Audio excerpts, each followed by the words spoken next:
Sailors have used the same word for speed since before anyone alive was born, and almost nobody who says it knows why. A ship's speed is measured in knots, not miles, not leagues, knots. Here is where the word comes from.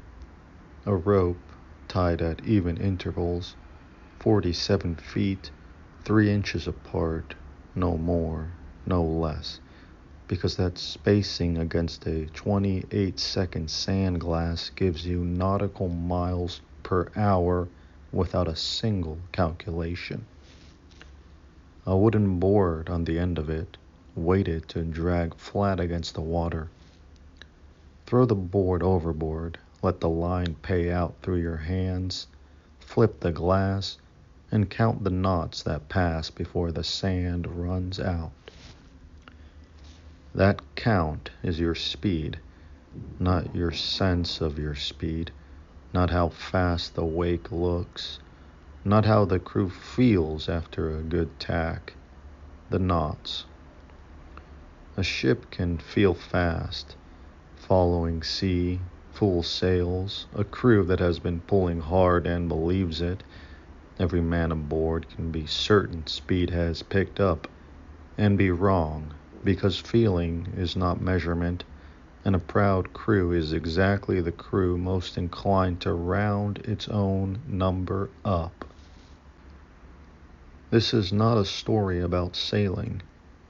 It is a story about what you do when the number you were told and wanted to believe turns out not to be the number the line gives you.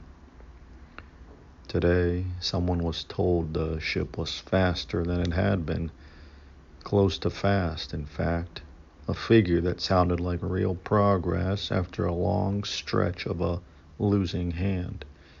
It felt right. It matched the hope in the room, and it was the wrong number, thrown from the wrong ship. A real figure, honestly reported, just measuring a different vessel entirely than the one actually being sailed. The true line, thrown properly, gave a smaller count, not a lie corrected, a felt number replaced with a counted one. A smaller number is not a worse outcome. It is the only number you can steer by. The line does not know what you hope to hear, and that is the entire reason it is worth throwing. A number that flatters you tells you nothing you did not already believe. A number that doesn't is the only kind that can change your heading. And the true count, once thrown, did not say no progress. It said something more useful. Most of the ship is running exactly as before, but one line, off one particular quarter, is genuinely pulling harder than the rest, too new to trust as the route, too real to ignore. You do not turn the whole ship onto a single line felt once. You mark it, you keep it in view, and you throw the count again once there is enough run to say so honestly. Then the harder part, the part that separates a crew that measures from a crew that only measures to feel better. 2 proper instruments had been built months back, tested, stowed, and never once thrown overboard because nobody had opened the locker to check. Found today, thrown today. Real depth, real count, whatever it turns out to be. The line does not care whether you hoped for more. That is not a flaw in the instrument.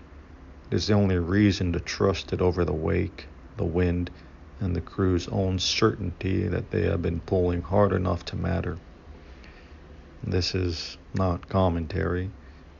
It is category formation.